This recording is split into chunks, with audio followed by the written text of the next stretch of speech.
Yakety Mac. Welcome to Yakety Mac, y'all. My name is Jeff, and as always, I appreciate you watching. So if you own one of these two-man pontoon style boats, whether it be a Bass Raider or the Pond Prowler or the Quest, then I'm pretty sure you've experienced the frustrations that I have with the current or the wind twisting this boat around. I've been fishing solo on this boat twice now, both times from the front, bass fishing, and the back end just will not stay straight. In current, it's manageable, still frustrating. In wind, I had to just give up. The back end was twisting. I was doing a 180 in the water.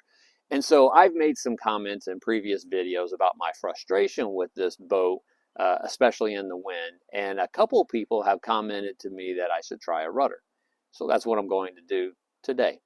I ordered a trolling motor mount. This is the Minn Kota. Wasn't sure what style I was going to go with at first. I watched some do-it-yourself videos on YouTube, but ultimately I thought this would be the easiest, especially because I have an eye bolt attached to the back here that I use for pushing off and pulling the boat in with a rope with a hook on the end of it. So I wanted to keep that. So this seemed to be the best option for me.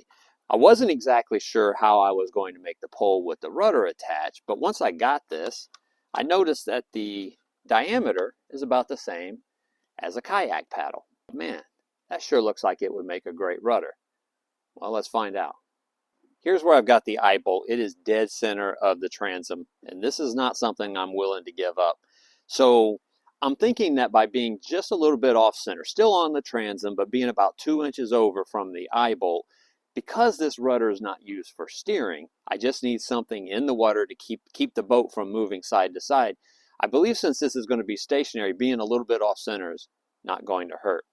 So I'm going to take my transom mount here. We'll put it right there. Tighten it down. And what I love too about the idea of the kayak paddle is that nice wide blade. With that in the that should keep should do a really good job of keeping water from moving that boat. It's going to meet a lot of resistance because there's a lot of surface area here. Anyway, I'll just pop this right on in. Adjust it to the depth I think I'm going to want. Tighten it down a little bit. Move the boat over so that it can freely swing. And then I'm just going to let it go. Let it drop. And there's my rudder. Now, one thing that I am thinking about is permanently engaging this latch right here. Because as it sits right now, this isn't going anywhere.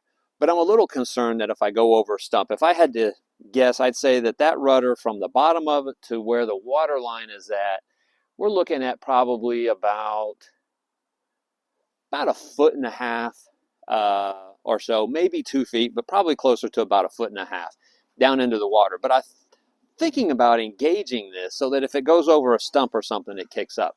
My concern is that the water will push it up and it won't be doing its job quite the way I want it to. So I'm going to leave it stationary for right now and see how that works out. I don't typically take this in real shallow water. I might go up into a couple of 3 feet if I've got to get a lure out of a stick up or out of a tree, unfortunately, on a couple of occasions. I might take it up into that shallow water for that. But I'm thinking that for the most part, it's going to be okay a couple of feet down into the water. The trolling motor's also about 2 feet down into the water. I think, and I hope, this is going to solve or at least greatly reduce the amount that this back end moves back and forth. There's only one way to find out, and that's to get it on the water and try it out. So let's go. All right, y'all, so I have spent about 30 minutes or so on the water with this rudder. Again, there's some current coming out, and there is a couple little gusts of wind have come. And they've not moved the boat tremendously, but instead of shifting one end or the other, it tends to be pushing the entire boat. I can live with that. So there's a pretty good gust of wind right now. And I got my first kind of back end drift a little bit, but it's not severe. I don't know if you can tell this or not, but I'm starting to spin a little bit this way. But it's a pretty stout wind, and the current is coming in this direction as well. And it's not unbearable. And as a side note, I did not add any extra weight to the back of this boat today. I wanted to see how the rudder would do just as the rudder. I haven't added any extra weight. In fact, this is much lighter in the back end than it was the last time I took it out. So I'm not naive enough to believe that the rudder is going to keep the boat from moving. I just needed it to give me a fighting chance, and it is. I am really, really surprised by how well this boat is kind of holding its own even against the current. It would never have done this before. One of the questions that I had about the rudder is that would it twist and turn on me as it met resistance in the water? So let's spin around and see. All right, let's pull her up. Nope. Maybe just a hair. Can't really tell, but nope. There it is. Working like a charm, and kind of look what's happening. As soon as I lift up that rudder, I am now starting to spin around. Well, as you could probably tell from my reaction out on the water, that was well worth the investment. First time out of 3 times by myself that I didn't come back completely frustrated with that boat. So $40 total investment for me. If you don't have an extra kayak paddle around, you can pick a cheap one up. You don't need the fancy at all. For about $10 or so, maybe even cheaper. I've got a couple that we picked up on clearance at Walmart for $5. And so for $40 to $50, if you're experiencing this frustration, or if you're new to this and you haven't experienced it yet, let me tell you, it made a world of difference. And I really think the width of that kayak paddle really helped out a lot with resistance in the water and helped hold that boat straighter. Will a narrower rudder do the trick? Yeah, probably so.